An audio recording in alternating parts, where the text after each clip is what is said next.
Assalamualaikum. Tok, kenapa Tok? Malam jatuh lah. Makan lemah lah. Bila jatuhnya?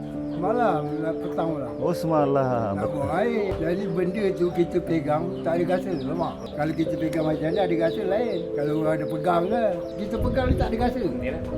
Kalau ada rasa, lain. Sebelum ni sakit apa? Semput. Oh, semput. 4 kali masuk hospital. Umur dah berapa dah ni? 86. Oh, 46. Orang rumah ada lagi? Dah lama. Oh, dah lama tak ada lah. Dah 20 tahun. Habis duduk siapa ni dengan anak? Hanya Yerin ada. Kan kat depan tu. Oh, kalau makan sana? Dia masak lah. Rumah yang mana anak? Rumah bawah tu dia. Yang menjaga tu. Yang menjaga. Yang menjaga tu anak kan? Anak. Yalah.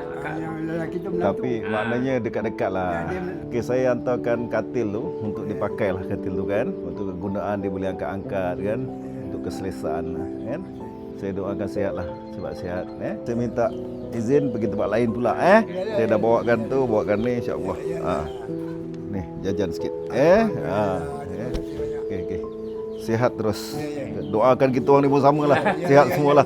Kan? Kamu mental ni. Okey tu. Okey.